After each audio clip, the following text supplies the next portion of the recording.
रिखी केरी झाबती है आहे गौड़ी भेली ब्याहन जोग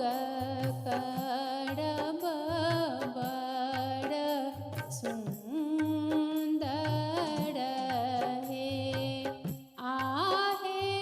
गौड़ी भेली ब्याहन जोग करब बड़ सुंदर है आग पहिरलनि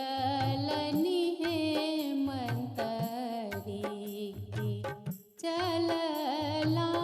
शिखर पर हे पाग पहिरलनि हेमंतरी की चलला शिखर पर है आहे जहाँ बसु ईश्वर महादेव ताहि ठाम ठाढ़ भेला है आहे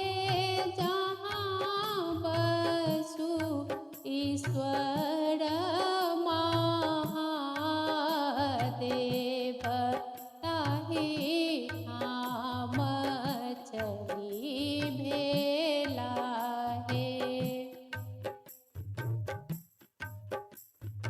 किए छनि शिव केर धन बीत किए संपत्ति छनि हे किए छनि शिव केर धन बीत किए संपत्ति छनि हे आहे किए छनि हुनक स्वरूप देखैत बड़ सुंदर है आहे किए छनि हुनक स्वरूप देखैत बड़ सुंदर है बसहा बरद शिव के धन बीत डमरू संपत्ति छनि हे बसहा बरद शिव के धन बीत डमरू संपत्ति छनि हे आहे भस्म रमल शिव के अंग देखैत बड़ सुंदर है आहे भस्म रमल शिव के अंग देखैत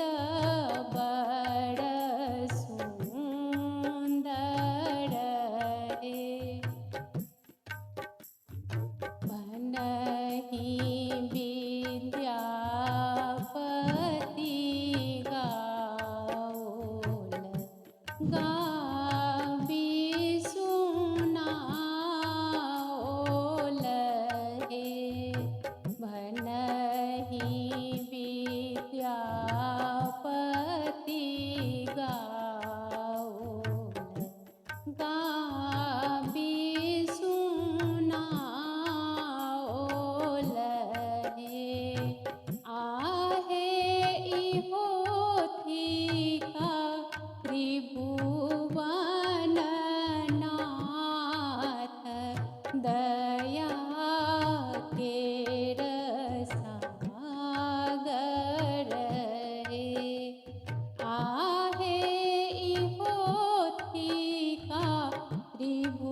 त्रिभुवन